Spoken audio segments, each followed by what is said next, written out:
6 octobre, il y avait un cessez-le-feu à Gaza, en Israël.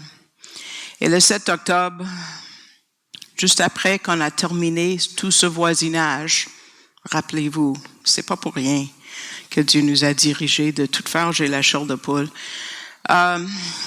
Tôt le matin d'une double fête juive, et le sabbat et la fête des tabernacles, et le sabbat pendant la fête des tabernacles est le plus haut de toute l'année.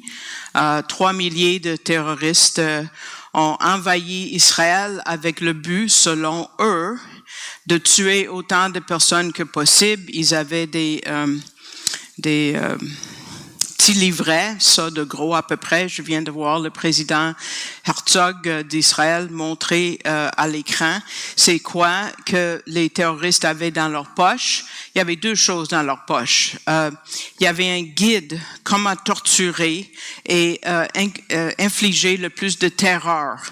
Comment violer une femme devant ses parents. Et l'opposé, comment couper des morceaux des personnes, je ne vais pas dans les détails, mais comment affliger le plus de terreur sur le peuple juif. Il y avait un guide pour ça. Qu'est-ce qu'il y avait dans leur autre poche? Il y avait des amphétamines. C'est des pilules. Speed, on l'appelait à l'époque des drogues dans les années 60-70. Des drogues pour les amener à faire plus. À les pousser à faire plus, parce que leurs poches sont pleines de ces pilules oranges, on les a trouvées. C'est planifié depuis 2 ans, selon eux. Ils ont tué 1300 personnes environ, il y avait plus de 5000 blessés. Ils ont pris 240 otages, dont il y a encore 136. Ça fait hier 100 jours depuis. Il y a encore 136 qui sont torturés. Il y a des filles des forces armées israéliennes qui, on sait, sont violées régulièrement par Hamas, des filles de 18-19 ans. On a vu des photos. Mais le 7 octobre, on a décapité, on a brûlé vives des Juifs, des Arabes, des gens d'autres pays. Éventrer des femmes enceintes et je peux pas et je veux pas aller plus dans les détails, c'est terrible ce qu'ils ont fait. Et ils ont promis encore à l'écran de répéter ça autant de fois qu'ils veulent, encore et encore et encore et encore, ils veulent refaire tout ça. Des atrocités que j'ose pas décrire, ils se sont filmés, ils ont pris les téléphones de leurs victimes pour filmer, ensuite envoyer aux membres de leur famille la torture de leurs membres de famille. C'est terrible. C'est terrible. Qu'est-ce qui a poussé tout ça? Qu'est-ce qui est derrière tout ça? En gros québécois là, que j'aime savourer dans ma bouche, ça n'a pas de bon sens. Quand j'étais à la synagogue avant de devenir croyante, on nous a enseigné, si on peut juste enseigner aux non-juifs qui nous sommes, ils vont pas nous haïr, ils vont pas nous tuer. Ça marche pas. Il y a des personnes super éduquées qui sont antisémites, anti-juifs. Et puis, donc, qu'est-ce qu'il y a derrière la situation? Pourquoi sur la planète entière, il y a cette haine forte et éternelle? Même le chef le président de l'Union européenne a décrit les atrocités du 7 octobre comme une haine éternelle. Peut-être sans le savoir, il a utilisé les mots de Ézéchiel que nous allons regarder. J'espère vous avez une Bible avec vous. J'ai pas fait de PowerPoint comme vous avez constaté. C'est moi qui suis à l'écran. Je regarde pas trop. Je vous encourage d'avoir des bonnes sources de nouvelles. Et puis, si vous en avez besoin, je peux vous suggérer des bonnes sources de nouvelles parce que Radio-Canada est tellement biaisé, là, je l'écoute plus. Mais il y a des sources en français. Mais on va regarder le début de nos Bibles en Genèse. On va regarder l'Apocalypse, la fin et on va comprendre. Et on va voir quelques incidents à travers qui sont saupoudrés à travers l'histoire des Juifs pour comprendre ce qu'il n'y a pas de bon sens. Pourquoi tout ça? Donc, tournez avec moi à Genèse chapitre 3, qui est le premier, j'aurais dû l'enlever de là, première prophétie messianique qu'on trouve dans la Bible, c'est Genèse 3, 15. Et puis, vous vous rappelez que Adam et Ève ont péché, et puis là, Dieu a fait des prononcements contre des malédictions, si vous voulez, contre l'homme, la femme et le serpent. Et là, on va voir ce que je décris comme étant la racine. Parce que tout de suite après ces événements, j'étais au bord de partir pour le Nouveau-Brunswick pour un long voyage. Et quelqu'un m'a averti, il dit, Jackie, le monde va te demander, mais qu'est-ce qui se passe? Pourquoi tout ça? J'ai dit, je le sais pas, je comprends pas. J'étais en choc. Il y avait un dimanche où je devais parler 2 heures de temps là-dessus, là. J'avais choisi quelque chose, mais c'était trop érudit, là, pour, tu sais, le pasteur m'a dit, on est une simple église de campagne, Jackie, oublie pas ça. J'ai dit, OK, faut que je réduise ça, vulgarise ça, pour qu'on puisse comprendre. Et ce que je constate, après chaque fois que j'enseigne, ce que je vais vous présenter, des personnes m'ont dit, mais Jackie, c'est simple. J'ai dit, oui, c'est simple. On peut avoir des gens qui analysent jusqu'en profondeur leurs pensées, mais le fond est simple. Et la racine de l'antisémitisme commence ici en Genèse 3.15. Et je mettrai, et ça c'est un mot que j'utilise pas à tous les jours en français, puis je l'ai pas appris à l'Université Laval, je vous jure, inimitié entre toi, ça c'est la haine éternelle, entre toi, ça c'est le serpent qui parle, et la femme. Entre ta semence, la semence du serpent, ultimement, ça va être l'Antéchrist, et sa semence, et nous savons que c'est Jésus-Christ, c'est Yeshua. Elle te brisera la tête. Moi, j'ai jamais passé avec mon auto sur la tête d'un serpent, mais ça dure pas longtemps, là, tu sais, un serpent après. OK? Et toi, tu lui briseras le talon, mais tu peux vivre même sans un pied entier, là. Donc, ça, c'est pas mortel, mais éventuellement, oui, Satan va être éliminé complètement. Donc, Satan, c'était, je vous pose une question, là. Si quelqu'un a la réponse, dis-le tout fort, je vais le répéter. Il y en a plusieurs qui vont avoir la réponse. Quel a été le premier péché de Satan? L'orgueil. L'orgueil. Donc, dans l'orgueil, il vient d'entendre cette sentence de mort et lui, il pense qu'il peut contourner tout ça. Moi, je suis plus fort, je suis comme Dieu, je suis puissant. Et il pense qu'il peut contourner. Donc, comment il peut contourner que la semence de la femme vienne lui écraser la tête? Ben, il faut éliminer la semence de la femme, tout simplement. Donc, il commence tout de suite en Genèse 6 en polluant l'ADN de la race humaine avec des démons. Et là, je veux pas savoir comment ça s'est passé. J'ai vécu en Haïti avec, tu sais, le vaudou, tout ça. Là. Je veux pas savoir comment ça s'est passé. Mais tout ce que je sais, qu'il restait 8 personnes après qui étaient encore pures.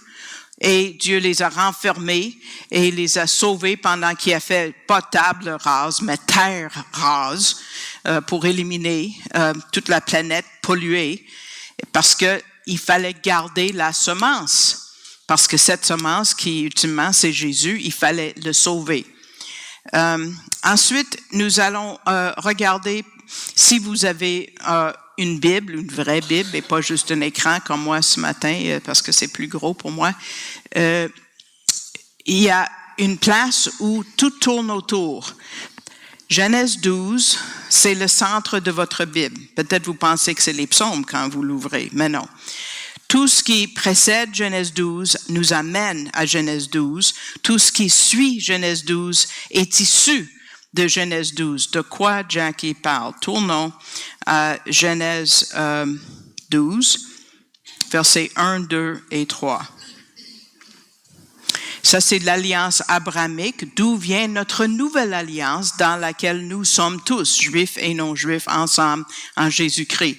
Il y a 4 alliances qui sortent de ces 3 versets-là. On n'est pas ici pour analyser les alliances, mais je peux vous diriger où ça s'est élucidé pour vous. Et l'Éternel avait dit moi j'utilise la Darby parce que c'est la plus proche des langues originales. Jacinthe aime toujours ça. Et l'Éternel avait dit à Abraham, il n'était pas encore Abraham parce que c'était le début de l'alliance, son nom était différent. Va-t'en de ton pays et de ta parenté. Ça, c'est la première chose, c'est à l'impératif. En français, je vais vous analyser avec la grammaire parce que, bon, je suis allée à l'université. OK. Va-t'en de ton pays, c'est le premier impératif. Et de ta parenté et de la maison de ton père dans le pays que je te montrerai, je te ferai. Et là, c'est 3 promesses qui sont données à Abraham personnellement. C'est très facile en français, difficile en anglais. En français, on dirait tu. Tu serais comme ça. 3 promesses à tu et 3 promesses à vous, votre peuple. En anglais, ils comprennent pas ça. Mais en français, c'est simple. OK. Je te ferai devenir, ça c'est à toi personnellement, Abraham, une grande nation. Je te bénirai et je rendrai ton nom grand, parce que le nom d'Abraham est grand pour les musulmans, les juifs, les chrétiens, hein? Ton nom grand. Et là, c'est le deuxième impératif qui est pas évident. Tu seras, c'est comme sois une bénédiction. Donc, c'est ça ma prière quand je viens à Lévis. Je sors de Montréal, je pars, je m'en vais de mon pays. Et puis, je veux être une bénédiction. Et là, ça doit être avec vous que c'est écrit. C'est les traducteurs qui n'ont pas suivi l'hébreu. Je bénirai ceux qui vous béniront. Je vais le mettre, c'est comme c'est écrit en hébreu. Et je maudirai, et là, ça doit être singulier. Le premier pluriel. Oh, Jackie, c'est compliqué, la grammaire, tout ça, là. Oui. Vous autres, là, tous ceux qui bénissent vous autres, je vais bénir, OK? Et je maudirai celui, jusqu'à la dernière personne, celui qui te maudira. Même là, le mot maudire est pas pareil dans les 2 cas. Si vous achetez le commentaire sur le livre de Genèse, pour résumer, ça veut dire je dois maudire, ça veut dire je dois éliminer, comme Haï avec Achan et son péché, il avait gardé l'or et tout ça. Je dois éliminer tous ceux qui prennent les Juifs à la légère. C'est ça le sens du deuxième mot, maudire. C'est de prendre Israël comme pas important. Donc, je dois sévèrement sévir contre ceux qui prennent Israël comme pas important. C'est ça que ça dit. C'est comme ça que notre monde fonctionne, parce que c'est comme ça que Dieu fonctionne. C'est pour ça qu'il faut comprendre les alliances, pour comprendre votre Bible, pour comprendre votre monde. Et en toi seront bénies toutes les familles de la terre. En vous. Ils sont bénis par Jésus-Christ, n'est-ce pas? OK. Donc, ça, c'est l'alliance abrahamique en 3 versets que j'ai enseigné ici à Québec en 2005. Et puis, très important. Maintenant, retournons et le début de l'animosité, on sait que c'est en Genèse, mais Ishmaël n'a pas été choisi. Isaac, oui. Ésaü n'a pas été choisi, mais Jacob, oui. D'Ésaü vient des Édomites. Édomite, c'est un mot, Édomite, là, c'est-tu quelque chose qui fait piquer, là, tu sais, Édomite. Non, c'est pas ça. On pense que c'est une maladie. Édomite par les Juifs, il faut rire. Hein? Les Juifs, on dit depuis nos combien de milliers d'années, là, il faut pleurer ou il faut rire. Moi, je préfère rire. Ça aide à passer à travers. Donc, à l'époque, les Édomites, c'est tous les ennemis des Juifs. Par exemple, à l'époque de Jésus, les Édomites, OK, Israël est ici. Bon, Israël est ici, à l'est ici, c'est la Jordanie, c'est Ammon, Moab, Édom. OK, c'est Jordanie du Sud. Donc, traditionnellement, c'est là où Ésaü s'est installé, puis son peuple. Les Édomites sont des ennemis. Mais à l'époque de Jésus, il n'y avait pas ces Édomites-là. Il n'existait plus déjà. Donc, qui est-ce qu'ils ont appelé des Édomites à l'époque de Jésus? Les Romains. Pendant longtemps après, ils ont appelé l'Église les Édomites. Parce qu'ils sont entrés en violence avec les Juifs, malheureusement. Donc, Édomites. Donc, Abraham, Isaac, Jacob, j'espère que vous connaissez un peu l'histoire de vos Bibles parce que je n'ai pas le temps d'entrer en détail. Jacob et ses fils entrent en Égypte, au sud, et puis il y a un nouveau pharaon qui connaît pas Joseph, puis commence à dire, hey, ils sont trop nombreux, on va les tuer. Qui est derrière ça? Satan. Il doit éliminer la semence, n'est-ce pas? Donc, il veut tuer les bébés, il va les noyer. Qui va finir noyé? Les soldats égyptiens dans la mer Rouge. Parce que la malédiction que je vous ai prononcée, qui vient de Genèse 12, 3, c'est une malédiction en sorte, la même façon que vous maudissez Israël, vous allez être maudits. Donc, ceux qui voulaient noyer les Juifs ont fini par être noyés. C'est comme ça. Donc, et puis aussi, il y a eu le premier-né de Dieu que vous voyez en Exode 4, qui est Israël, le premier-né. Et puis, et Dieu a dit, laissez partir mon premier-né, m'adorer. Mais Pharaon voulait pas. Donc, qui est mort? Le premier-né de Pharaon et de tous les Égyptiens. Encore là. C'est comme ça que ça fonctionne. Donc, mais c'est dynamisé par Satan, par les démons qui veulent éliminer les Juifs pour que Satan finisse pas la tête écrasée. Parce que c'est pas juste Satan qui va avoir la tête écrasée, c'est tous les démons, c'est le tiers des anges déchus. C'est le tiers des anges sont déchus, puis ils veulent tous éviter ça. Ensuite, Dieu donne, il sort son peuple d'Égypte et il leur donne la loi. Mais à qui beaucoup est donné, beaucoup est demandé.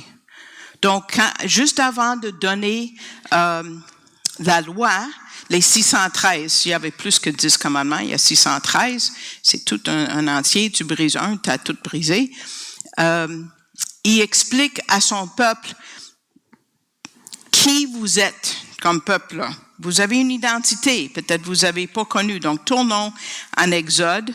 Quel est le chapitre qui donne les 10 commandements?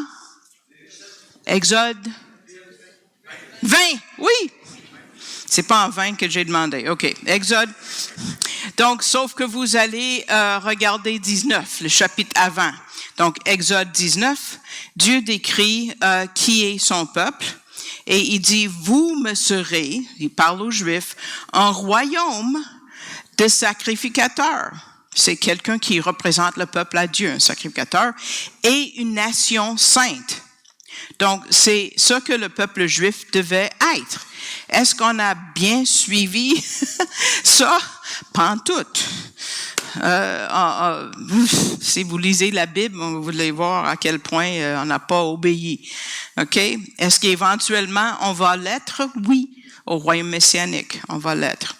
Donc, qu'est-ce qui vient avec beaucoup de responsabilités, avec beaucoup de cadeaux? Ces 613 lois, c'est un cadeau. Comment vivre droitement devant Dieu? Il y a des responsabilités. Donc, je dis aux Juifs à qui je témoigne, ne lisez jamais Lévitique 26 et Deutéronome 28 avant de vous coucher, vous allez avoir des cauchemars. Parce qu'il y a ça de bénédiction et ça de malédiction. Quelque peu bénédiction et les malédictions a pu finir quasiment après. Donc, nous allons juste lire quelques-unes de ces malédictions que Dieu prononce contre les Juifs et vous allez voir le 7 octobre là-dedans, ainsi que l'Holocauste. OK? Tournez, s'il vous plaît, à Deutéronome 28, qui est un chapitre super long parce que ça comprend un paquet de malédictions. Deutéronome 28, verset 37.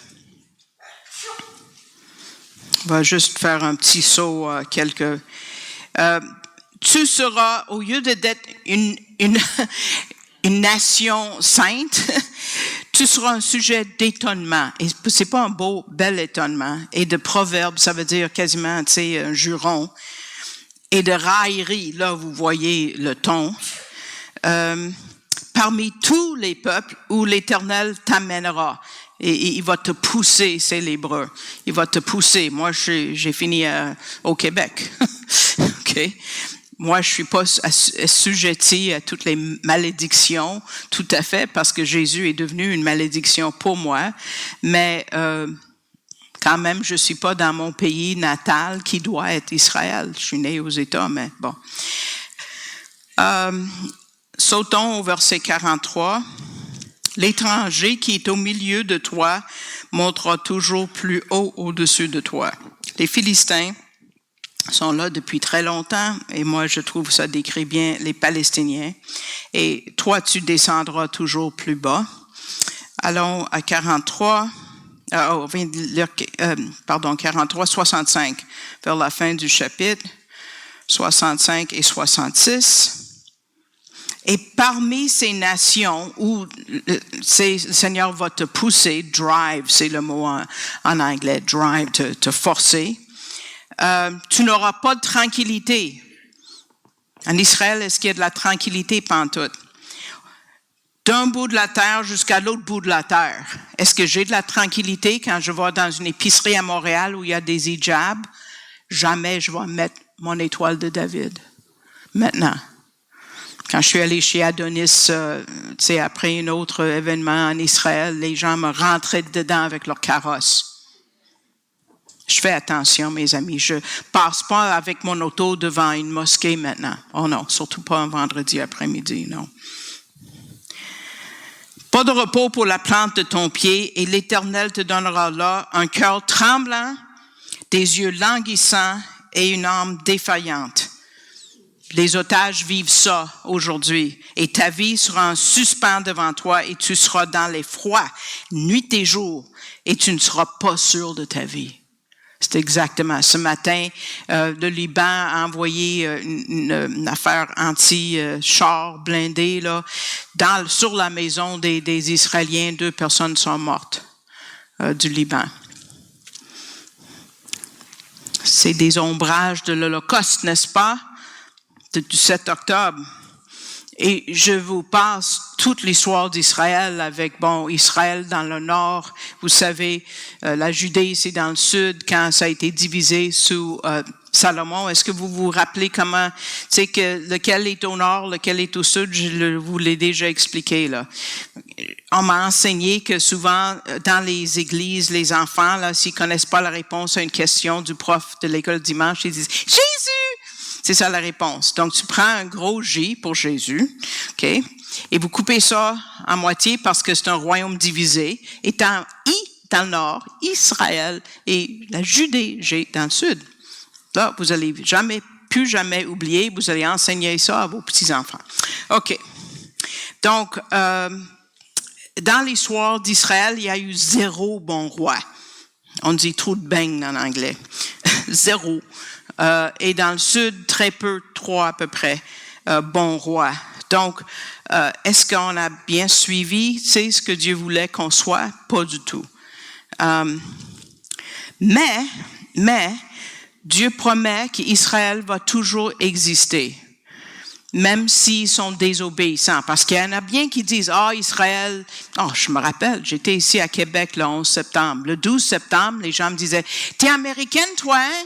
J'ai dit oui. Ils disent, et dans le soleil, c'était écrit, les Américains couraient après. J'ai mérité ça? Israël méritait ça? Non.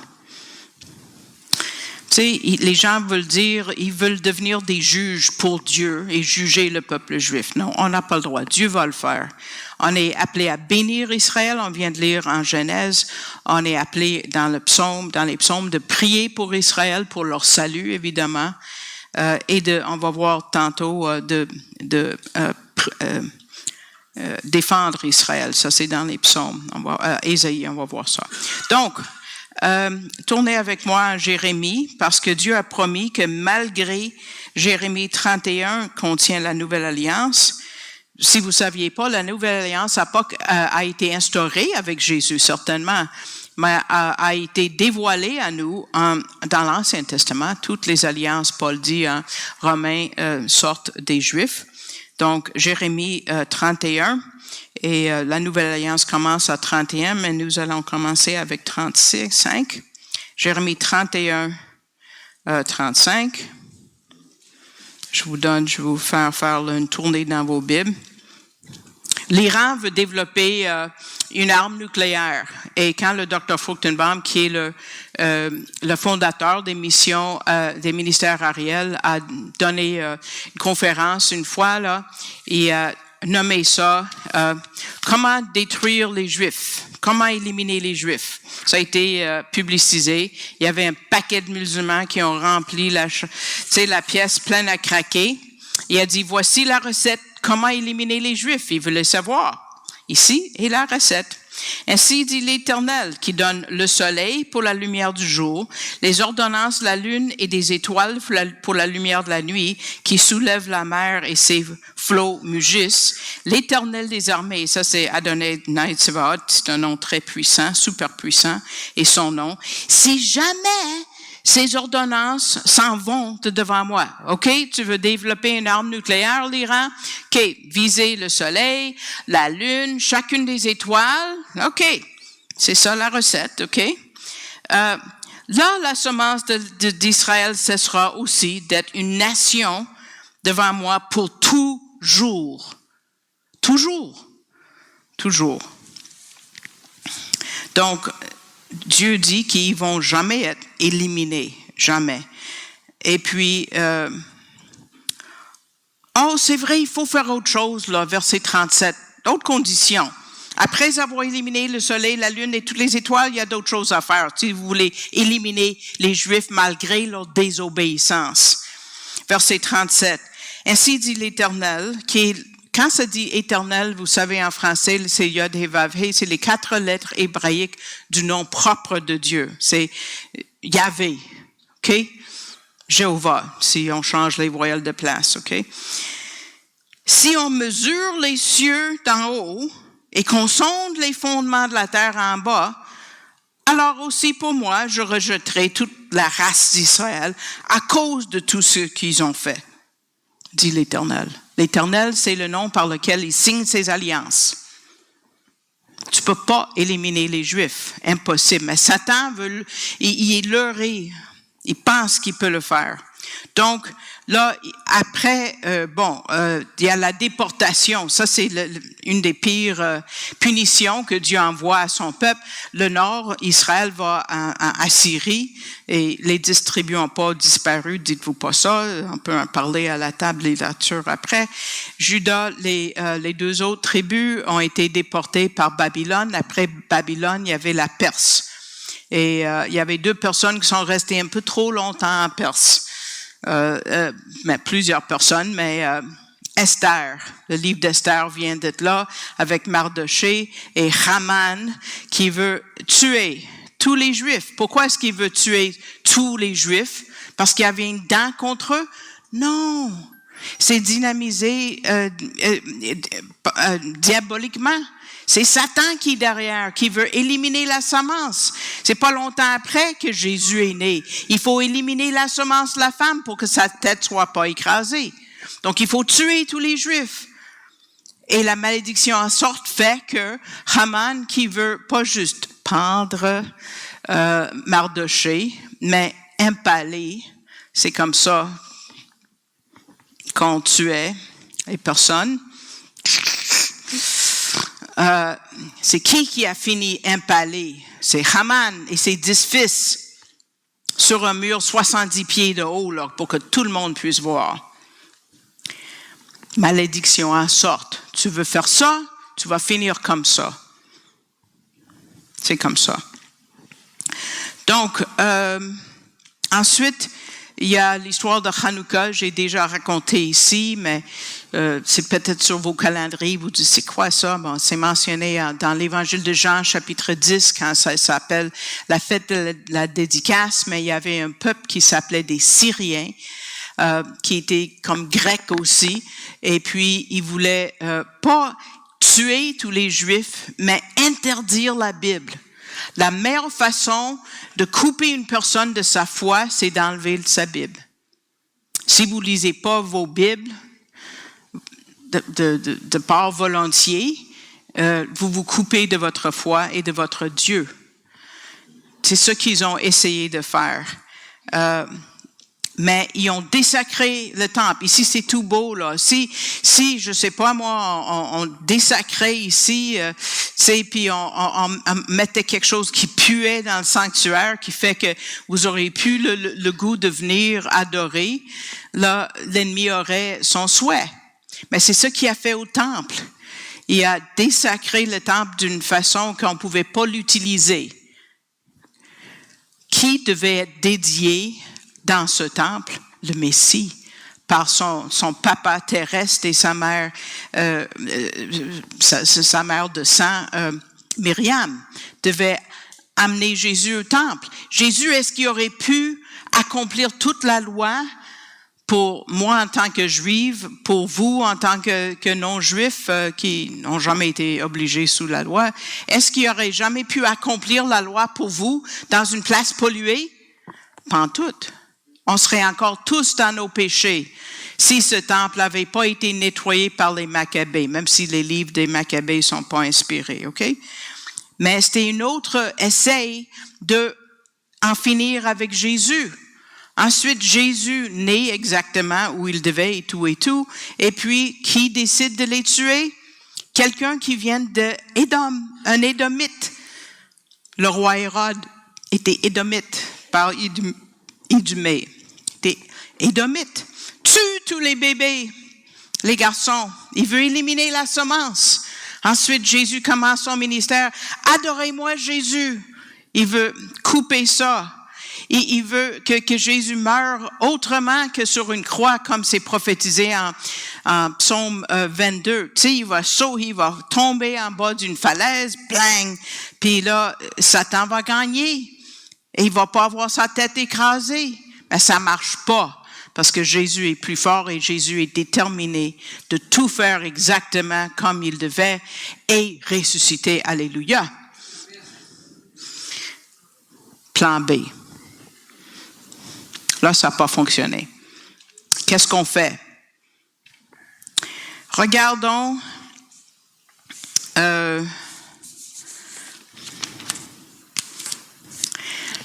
quel est l'événement déclencheur de la deuxième venue du Messie? Qu'est-ce qui doit arriver pour que Jésus revienne? Que les Juifs viennent au Seigneur, exact. Donc, tournons quand il le dit en Matthieu 23, juste avant sa mort et résurrection. Je ne parle jamais de sa mort sans sa résurrection. Verset 37. Juste avant, et il dit, Jérusalem, Jérusalem. On a chanté de Jérusalem tantôt, la ville sainte. On vient de chanter que la beauté de la ville sainte, vous vous êtes rendu compte qu'on a chanté de Jérusalem ce matin? La ville qui tue les prophètes et qui lapide ceux qui lui sont envoyés. Que de fois j'ai voulu rassembler tes enfants comme une poule rassemble ses poussins sous ses ailes. Vous l'avez pas voulu. Voici votre maison vous est laissée déserte parce que 40 ans plus tard, Rome va encore table rase. Car je vous dis, pensez-vous que Satan n'a pas entendu ça? Ben oui, il connaît bien la Bible. Vous ne me verrez plus désormais jusqu'à ce que vous disiez, béni soit celui qui vient au nom du Seigneur. Mais s'il ne reste plus aucun juif pour le prier, il est correct. Il n'y a pas besoin d'avoir peur d'avoir sa tête écrasée complètement. Donc, plan B, c'est de tuer tous les Juifs sur la planète. Et bon, il y a eu, et aussi, donc, Et qu'est-ce qui est la vraie fin de tout ça?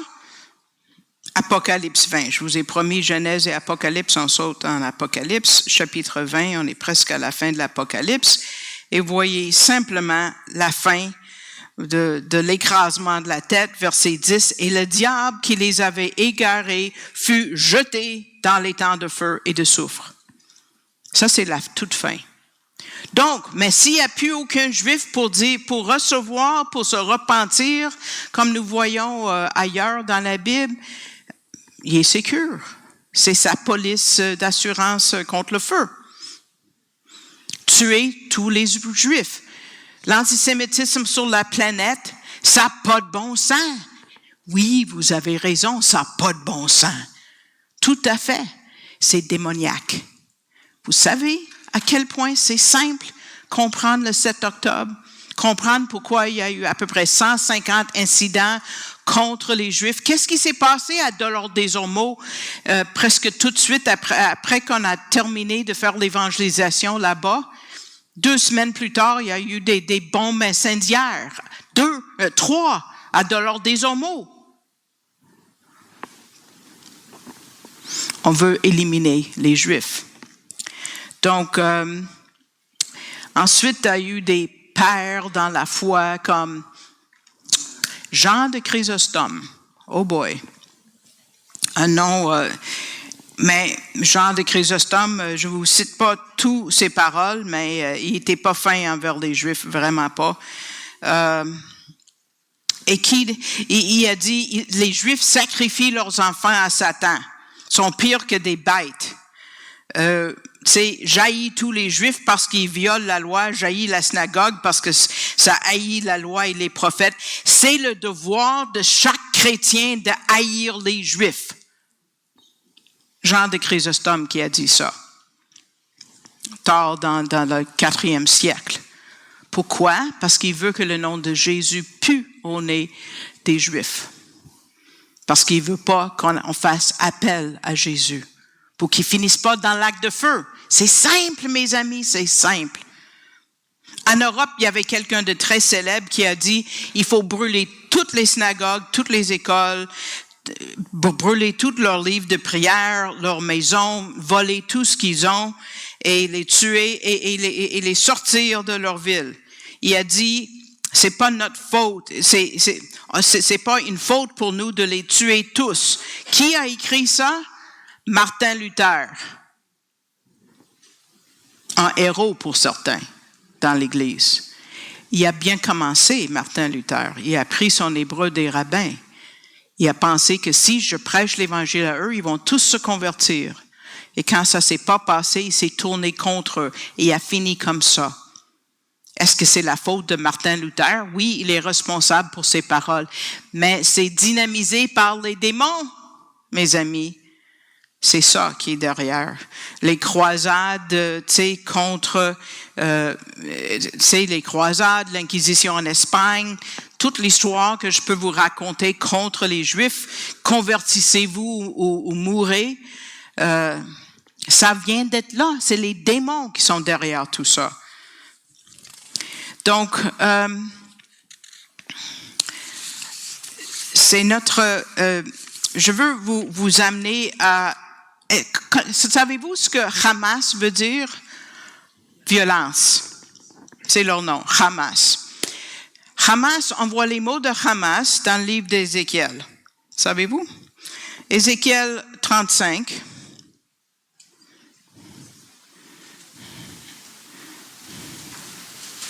Si vous voulez une version plus longue de ce que je vous enseigne, vous allez sur mon post YouTube ministère au pluriel T-E-R-E-S Ariel Canada et vous allez avoir une version plus longue que j'ai donnée à Thetford Mine. Vous pouvez avoir une version plus longue. Je suis allé plus en détail. Ézéchiel 35, verset 5.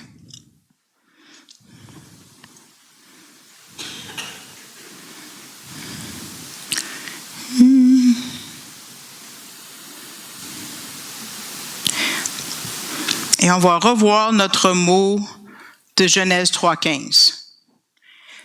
Et là, il parle aux Édomites. les ennemis, Hamas. Parce que tu as eu une inimitié perpétuelle. Ça vient d'où? Ça vient de Genèse 3,15. Et que tu as livré les fils d'Israël à la puissance de l'épée. N'est-ce pas ce qui vient d'arriver? Même si ça parle d'un événement dans le passé, autant de leur calamité, autant de l'iniquité de la faim. À cause de cela, je suis vivant. Quel est le nom de Dieu? Le je suis. Un nom plus fort que je suis vivant. Là, il ne peut pas prêter serment par quelque chose de plus fort que de dire je suis vivant. OK? Je suis vivant, dit le Seigneur l'Éternel, encore là, son nom par lequel il signe ses alliances. Je te mettrai à sang, et le sang te poursuivra, la malédiction en sorte, puisque tu n'as pas haï le sang. OK? Le sang te poursuivra. Donc, c'est la promesse de Dieu. Verset 10, parce que tu as dit, les deux nations, Israël et Judée, c'est ça, les deux nations et les deux pays seront à moi. C'est ça qu'ils veulent. Ils veulent tout Israël. Et nous les posséderons. À cause de cela, je suis vivant, dit le Seigneur l'Éternel. J'agirai selon ta colère et selon ta jalousie. Comme tu agis à cause de ta haine contre eux, je me ferai connaître parmi eux quand je t'aurai jugé. C'est clair. Ensuite, 36, verset 2. Ainsi dit le Seigneur l'Éternel, encore là son nom, parce que l'ennemi a dit contre vous, ah ah, les auteurs éternels sont devenus notre possession. Qui est allé en Israël? Je connais au moins une personne ici qui est allée, 2 personnes, 3 personnes qui sont allées en Israël. Est-ce que Jérusalem, c'est dans une vallée? Non. C'est sur une montagne. Donc, quand on parle des auteurs éternels, c'est Jérusalem. Ils veulent avoir Jérusalem. Est-ce que Israël contrôle Jérusalem au complet? Non. Si tu vas à Jérusalem sur l'esplanade du temple et vous commencez à prêcher l'Évangile, là, garde à vous, là, vous allez être sortis d'être là assez vite. Parce que c'est la Jordanie qui contrôle. Et quand est-ce que Israël a perdu le contrôle de Jérusalem? Babylone. Ça fait longtemps. Quand est-ce qu'ils vont avoir le contrôle de Jérusalem au complet? Quand le roi Messie va régner là. Ça, c'est le temps des nations, ça s'appelle. Le temps des nations. Jésus en parle, on va voir ça. Donc, parce que l'ennemi a dit contre vous, Jérusalem, les auteurs éternels sont devenus notre possession, c'est pourquoi prophétise et dit, ainsi dit le Seigneur l'Éternel, et qui met son nom partout, parce que on vous a désolé, on vous a aglouti, en tout cas à cause de tout ça, verset 5, à cause de cela, si je ne parle dans le feu de ma jalousie contre le reste des nations et contre Édom tout entier, qui se sont attribués mon pays. C'est-tu le pays d'Israël? Non, c'est le pays de Dieu. Et Dieu a donné ça aux Juifs, qui se sont attribués mon pays comme une possession et dans toute la joie de leur cœur et dans le mépris de leurs âmes afin de la dépouiller par le pillage. Donc, c'était leur désir de tout éliminer. Tournez maintenant, on va voir ce temps des gentils, Luc 21. Parce que si quelqu'un vous dit, je sais ce qui s'est passé le 7 octobre, c'est ce chapitre dans l'Ancien Testament avec ce chapitre, non. Il y a un verset qui décrit le 7 octobre et c'est ici. Et c'est exactement ce qui s'est passé quand mon grand-papa est devenu orphelin il y a 120 ans, quand on a massacré ses parents et il s'est jeté en bas d'un pont pour se noyer à 10 ans. C'est un pogrom. C'est un mot russe qui veut dire une tuerie. On viole les femmes, on tue les hommes, on met le tout au feu. Pogrom. C'est un nom. Est-ce qu'il y a un mot dans la langue française qui veut dire la haine des Québécois? Non. Est-ce qu'il y a un mot pour la haine des Chinois? Non. Est-ce qu'il y a un mot pour la haine des Juifs? Oui. Pourquoi? Démoniaque. Donc, Luc 21, verset 24. Le temps des nations, des gentils. C'est dans le discours le plus long de Jésus sur la fin des temps. Et c'est exactement ce qui s'est passé le 7 octobre. Et ils tomberont sous le tranchant de l'épée et seront menés captifs.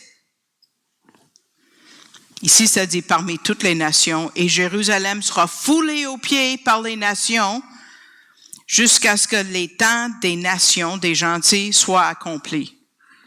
Avec le roi Messie, quand il va régner à Jérusalem, ça va prendre fin. J'ai une bonne amie qui a dit, j'ai prié contre l'esprit de l'antisémitisme dans le monde. T'as beau prier, là, mais c'est en Apocalypse 20 que ça va finir, dans le lac de feu. Donc, Dieu va juger, il va purifier, il va raffiner son peuple avant qu'il soit complètement réconcilié à lui. Si vous voulez voir, peut-être, je peux prendre encore 3 minutes là. Regardons ce que Jésus vient de dire, comment ils vont se tourner à lui. On le voit en Osée, dans le petit prophète Osée. C'est un des prophètes qu'on trouve par la foi, là, mais bon. Osée 5, faut vous garder réveillé là. Le dernier verset de Osée 5, ça dit, je m'en irai, c'est Dieu qui parle, je m'en irai, où est-ce que Dieu va? Et je retournerai à mon lieu. Dieu a quitté son lieu? Paul demande à un juif, quand est-ce que Dieu a quitté son lieu? C'est où son lieu? C'est le ciel. Il a quitté son ciel, comment? Où? Quand? Où? Voilà la réponse. Jusqu'à ce qu'ils se reconnaissent coupables. Ils reconnaissent leur péché et recherchent ma face. Béni soit celui qui vient au nom du Seigneur. C'est la même idée qu'ici. Même idée. C'est un livre, mes amis, un auteur. Dans leur détresse, qui veut dire la détresse des 7 ans de la tribulation, ils me chercheront dès le matin. Et comment est-ce qu'il retourne, béni soit celui qui vient au nom du Seigneur? C'est le prochain verset. C'est chapitre 6, mais ça doit être attaché à 5. Venez, retournons à l'Éternel, car lui a déchiré et il nous guérira. Il a frappé et il bandera nos plaies. Et dans le temps de 3 jours, dans 2 jours, il nous fera vivre. Au 3e jour, il nous mettra debout. Parce que c'est dans les 3 derniers jours des 7 ans de la tribulation qu'il y a le salut national d'Israël. Il faut connaître les temps de la fin. Ça nous encourage de savoir comment l'histoire va finir. Tu sais, c'est important. Si je vous lisais ce que j'aimerais vous lire, ça prendrait trop longtemps. Mais c'est pour ça que j'ai déjà donné ça dans une forme plus longue. Mais lisons encore notre responsabilité envers Israël, Ésaïe, chapitre 62. Et je vais vous laisser avec une promesse pour vous ce matin, pour vous personnellement. Psaume 62. Est-ce que Israël a toujours été désobéissant? Oui. Dans le millénium? Non. Donc ça parle de quand Israël était désobéissant. Ésaïe 62 dit, à cause de Sion, je ne me tairai pas, et à cause de Jérusalem, je ne me tiendrai pas tranquille, jusqu'à ce que sa justice paraisse comme l'éclat de la lumière. Ça, c'est le millénium. Et son salut comme un flambeau qui brûle. Et les nations verront ta justice et tous les rois ta gloire. Et on t'appellera d'un nom nouveau que la bouche de l'Éternel désigna. Tu seras une couronne de beauté, une tiare royale. Continuez ce chapitre 62 dans votre temps, mais vous allez voir ce que Israël va devenir. On vient de sortir dans les ministères un livre qui va paraître dans peut-être les 2-3 prochaines semaines. Ça a été planifié depuis longtemps, mais Dieu, dans son timing, a choisi ça. C'est la thèse doctorale d'un monsieur que j'aimais beaucoup, Barry Leventhal, qui est avec le Seigneur maintenant. Et puis, c'est sur la théologie de l'Holocauste. Et puis, j'avais suggéré à l'éditrice qui est comme le chef de la maison d'édition d'Ariel, a dit, comment je dois nommer ça, là? J'ai dit, mets donc quelque part dans le titre ces mots-là, parce que c'est ce que tous les Juifs disent, et c'est aussi ce que les Juifs disent, et j'en entends parler depuis le 7 octobre. Mais où était Dieu? Peut-être vous avez déjà vécu quelque chose de terrible dans votre passé, ou même la semaine passée, ou même hier. Où était Dieu quand j'ai été abusé? Où était Dieu quand tout ça? Où était Dieu? Voici votre réponse, Monsieur Gabizon, parce que ce que je vous présente ce matin, même si ça a l'air de sortir de ma tête, non, ça, c'est un résumé de tout ce que j'ai appris dans les ministères Ariel depuis 20 ans, parce que je me suis assise et j'ai comment expliquer tout ce qui vient d'arriver. Mais regardez ce que Dieu vous dit, parce que Dieu ne change pas à la chanter. Dieu fidèle, tu ne changes pas. Verset 9 de Ésaïe 63. Vous pouvez prendre ça avec vous aujourd'hui. Monsieur Gabizon le dit sans cesse. Dans toute leur détresse, il a été en détresse. Et l'ange de sa face les a suivis. C'est qui l'ange de sa face? C'est Jésus-Christ. Où était Dieu quand vous avez souffert, quand vous souffrez présentement?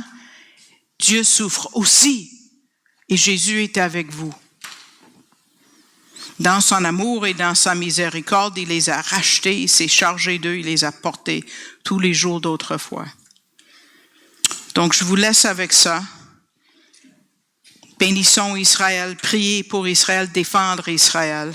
Et puis, si Dieu vous met à cœur de verser un don pour mon soutien, il y a des dépliants sur la table de littérature à l'arrière. J'accepte, il y a des enveloppes, vous pouvez remplir le petit coupon sur le dépliant. Il y a de la littérature gratuite, il y a de la littérature à acheter. Donc, j'espère que ça vous a béni. Et j'espère que vous comprenez mieux maintenant ce qui se passe dans le monde et qui va juste empirer. C'est quand le pire antisémitisme qu'on va voir, jamais, c'est nous allons pas le voir parce que c'est au milieu de la tribulation en Apocalypse 12.